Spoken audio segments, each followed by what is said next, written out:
as an owner of many PlayStation hats and, well, PlayStation consoles, I think we need to have a talk.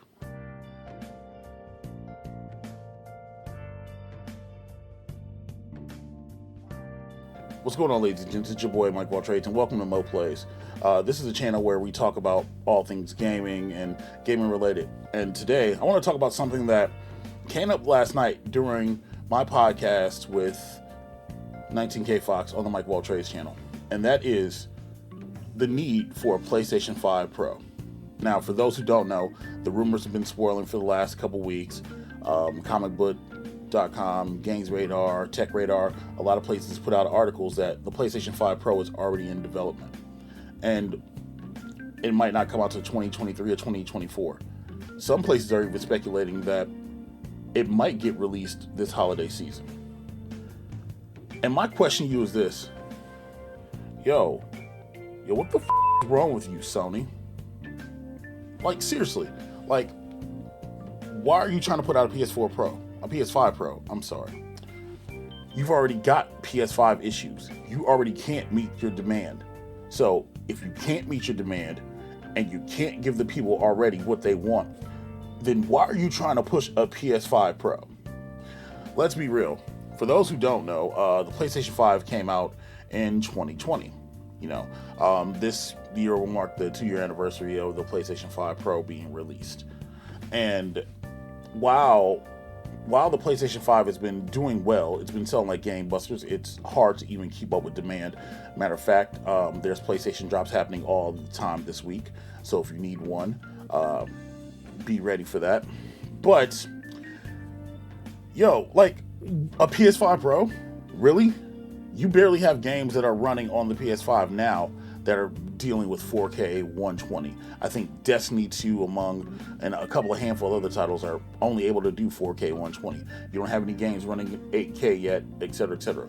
Now, I can understand the need for more power, especially compared to the Series X. I understand it. I get it.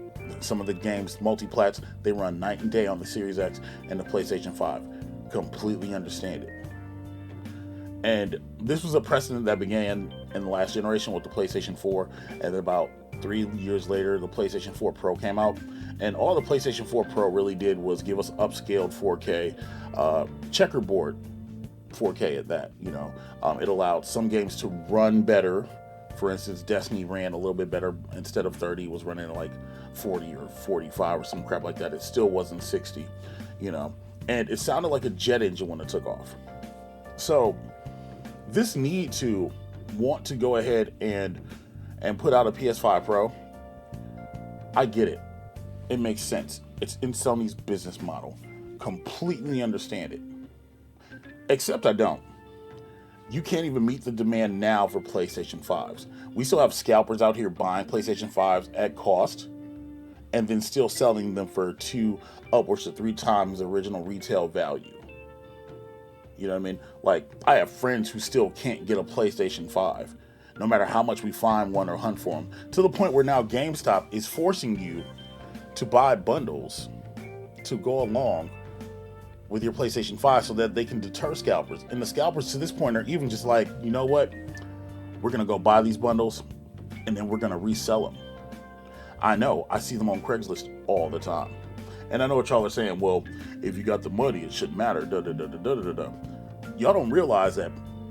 Same thing with the Switch OLED. When the OLED got announced, the scalpers, they went and pre-ordered that. And the OLED really wasn't that much of a jump, just a better screen and whatever else, right? And so they gave up on that pretty quickly. Awesome. Kind of hoping the same thing happens with the freaking Switch, the PS5 Pro. Now, I don't know, they'll probably increase more RAM, increase the memory, maybe the storage, because 667 gigabytes from a paltry 825 is ridiculous. But the better question is it needed? Like, a lot of people don't even own TVs that do 120 refresh rates. Hell, a lot of gamers don't. A lot of us don't have monitors that run 120 refresh rate or 144 hertz that actually take advantage of the power of the PlayStation 5.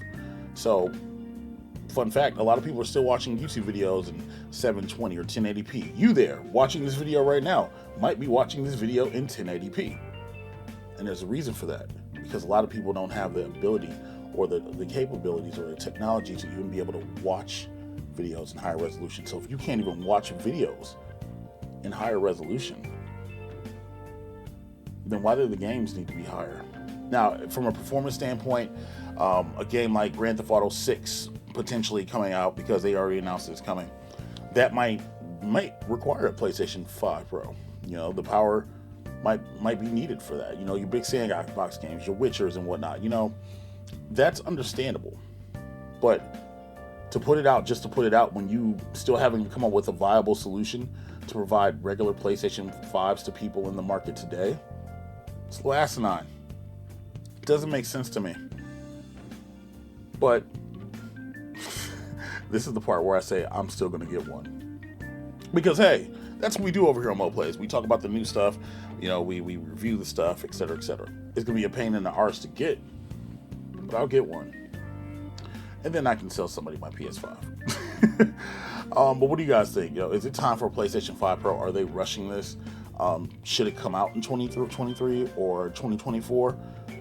Let me know in the comment section below. Thank you guys for watching. If you enjoyed what you saw, make sure to hit that like button, subscribe to the channel if you're not, and turn those notifications as we do live streams here every Sunday at 3 p.m.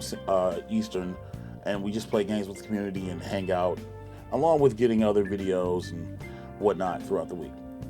I'm Mike Waltrays. Thank you for watching moatplays, and I'll catch you on the next one. Later.